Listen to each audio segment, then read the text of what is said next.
What, just with you and your work with couples, when working with couples, what are the main concerns is the word that's coming to mind. That's not the right word that I want to use, but concerns from the men. Like what are the main trigger points Mm. for men? Oh, this is very multivariate because okay. So usually when I receive a couple, um, I'll try to categorize it into two. Category one might be a couple that has been in these spaces receiving input about polarity and relationships and gender roles and such. And they would like to have that. Like they would like to extrapolate what has brought them to where they are so that they can occupy more of like these traditional so-called gender roles where he's the provider and she is the recipient of that.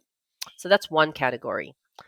Other category is a couple already occupying those gender roles, but the man and the woman unconsciously both in masculine energy. And there's no awareness for the feminine at all, even within a traditionally gendered relationship. So the first, these couples are depolarized. Like if we're going to describe it with any accuracy, the 50-50, the androgyny of masculine and feminine. Typically, they're easier to I don't want to like judge my clients, but like typically they're easier to explain and lead through certain practices of depolarization, right? Because it's so obviously androgynous on the top side layer. So the husband starts to value something as obvious as making more money, for instance. Like, let's make it very obvious because that's not really it, though. When you look at biology, and this is something that I tell women all the time, like, stop making your money, like your money as the woman, as the boss babe, the identity of breadwinner in your relationship. Because your man has to actually be the breadwinner if you want to restore biological polarity here. What is a breadwinner? So for couple number one, they're androgynous in terms of like the energetics to allow the man to feel like he is the evolutionary provider. And an evolutionary provider has always, through time and our entire existence, been like the male silverback gorilla. He protects, he provides the basic aspects of the territory.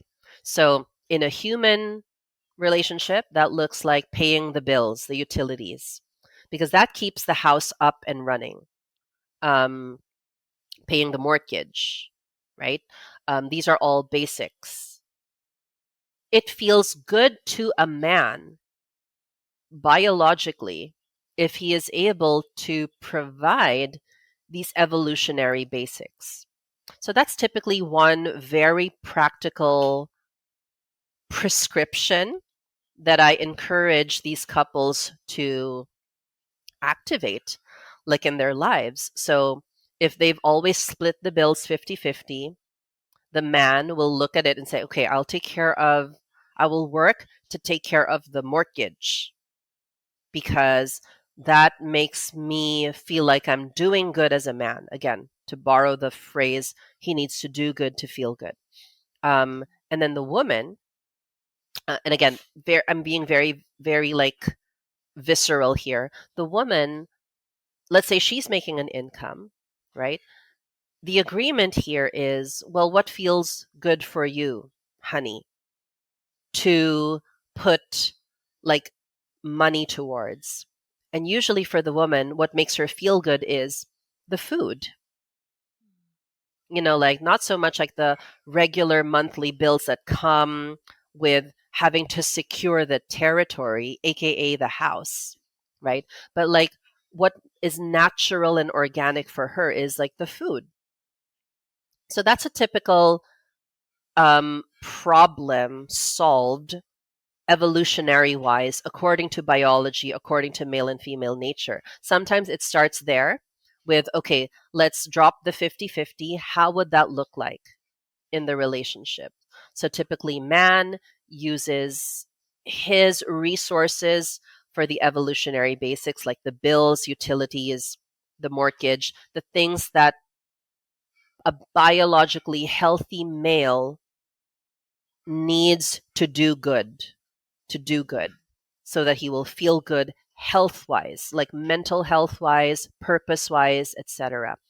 And then for the woman, like what makes her feel good is when she knows she's within that evolutionary design of protection and provision, and her money, it can be used for, I like to call it like the icing on the cake, right? So upgrades on vacations and like food and um, putting it towards like legacy funds and investments for the children. Like this is a very like clear example of how category one starts with the like the depolarization of things. Was that good, by the way? That was Okay. great. Thank you. Couple number Yeah. two, category two, where you have the traditional gender roles in place. So he has always been the provider, kind of like this benevolent patriarch figure. And the wife has always been like the homemaker, homeschooler. Usually these are the types that I have, like homemaker, homeschooler, mom's the word type of woman. But caveat here is she's still burnt out. She is still like kind of animating the traditional homemaker role, but in masculine energy. And this is something that I've spoken with several women about, how, yes, we can animate like these very gendered roles of like the man going out into the field and doing his purpose in the career space, and then the woman being at home taking care of the kids, taking care of the house, taking care of everything.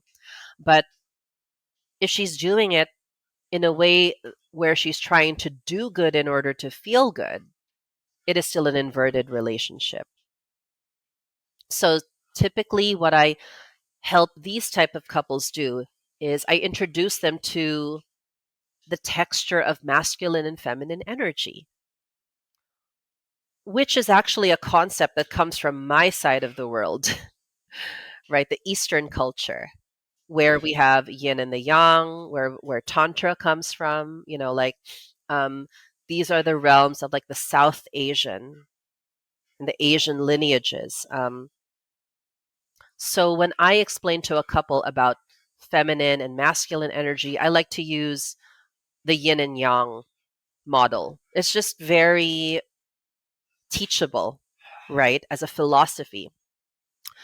So teaching the man and woman how to appreciate yin energy, which is feminine energy, which is the energy and the characteristics of being.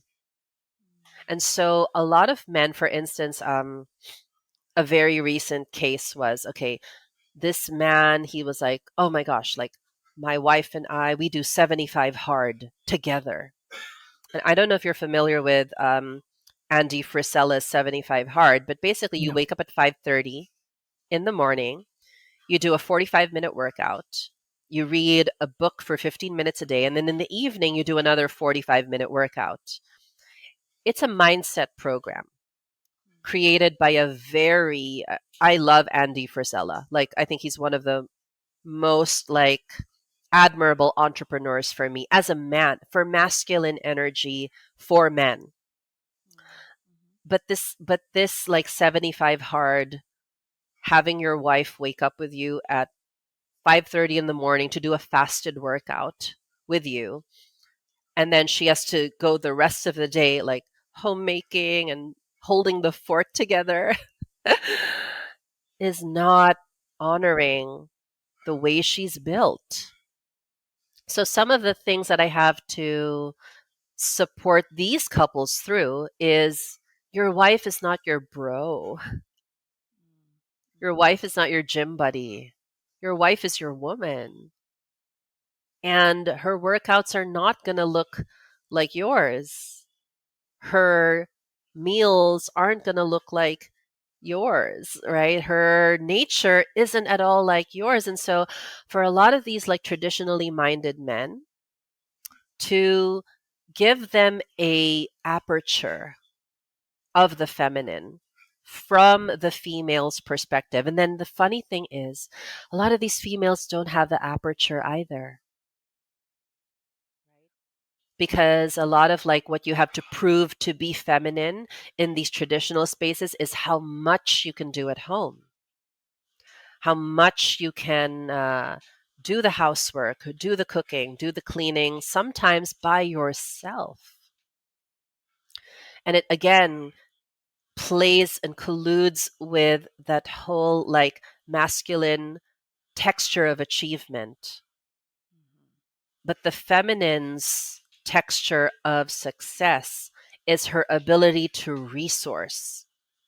One of the teaching pieces I like to use, even if my clients are not like Christians or anything, is the archetype of like the what we call the Proverbs 31 woman. So the book of Proverbs is a very ancient wisdom text, both in the Judaic lineage and in the Christian lineage, right? And it is written by men, but through the lens of the first part is from a wise woman to her son, and then the second part of that collection of text is from a father to his son. Proverbs 31 is from the section of these books where it is a father advising his son. And it's an entire like soliloquy of like what it is to find a worthy woman. And it talks about this woman, you know, she manages her husband's storehouses. She oversees like the servants. She wears purple cloth, which was like the fabric of the rich. All of these things. She is clothed in dignity and all of the things. What a lot of women confuse this woman with, this archetype with, is that she was doing all of this by herself. But for a woman to actually not be oversaturated in her yin, by the way. So when I speak to women about being in your feminine, I am not saying like you don't do anything. But again, hearkening to the good Dr. Pat Allen, you have to feel good to do something good.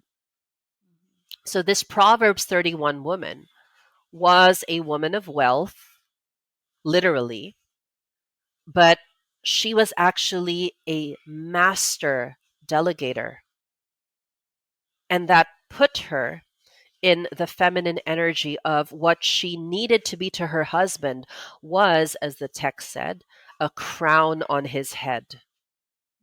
A crown on his head and an oracle. The text says she speaks life into her man. Beautiful. And we Beautiful. see this in the polarity space all the time, like a woman is the oracle and whatnot, right? It is true. Biologically, too. Like when you speak life to your man, you are in that organic expression and understanding of male nature. Um, and you are resourcing without having to migrate to a masculine energy for success, right? So if you can speak life into a man, you're an oracle, right? There's nothing you have to do for him. You just have to like be that nourishing presence and being to him. In the ancient texts, when you said that somebody was a crown to you, it was a position of honor. So this is why I tell women, you know, women have not been men have probably been more oppressed by other men than women have been oppressed by men historically. And we're not going to go into the whole tit for tat thing. But with these couples, what I try to help them see is this Proverbs 31 woman, this archetype of a master delegator, of an oracle to her husband, of the crown to her husband. She did not do this all on her own. She Mm. was not a solopreneur, right? Like that was a Yeah. huge thing in my boss babe days. I'm a solopreneur, boss babe queen. She resourced, she delegated, she had servants, she had a village, right? And so a lot of the times, category two couples, where they have a traditional dynamic, a gendered role relationship, I help them to diffuse that and to kind of like separate and extract how they're feeding into each other and really make it very visceral of what the feminine needs and requires and how the feminine will disrupt many times, like life itself. So these women, the outcomes are typically they hire help to help them out. If she's running a business, um, creating like a team or a system or structure to hold her so that she's not the only one managing her online business and she can be fully present for her children. She can also like delegate things that are typically, I get this a lot. Like I have two house helpers, right? And I get told that, oh, you're such a princess. First of all, like the village concept is embedded in my culture. I live in a compound with other relatives. I'm not alone here, right? So I come from a culture where yin is it's preserved. It is honored. It is not because she is entitled. It is because she can give from her overflow as a woman when her woman is seen and I don't like to use the word validated. It is witnessed and honored, again, like that crown on his head. And so once a woman can receive this somatically, right, this is when she can actually be fully rested. For instance, like she no longer gets up at 5:30 in the morning to do 75 hard because her Hmm. husband knows that's why she doesn't want to have sex in the evening, right? Because like she has no energy because she didn't get her 9 hours that her hormones needed in order for her to be like a fully functioning female. Yeah. So a Yeah. lot of the depolarization that happens here in a topside gender role, like visible gender role relationship is awakening masculine consciousness through feminine energy. And sometimes that takes a while because you're also talking about women that come from lineages with mothers that were also in their masculine without knowing it and not having a even a flavor or reference point for the feminine or what it means to be in that yin or what it means to have and embody like feminine energy. So yeah, I would say for these couples, it takes a little bit more support and holding Yeah.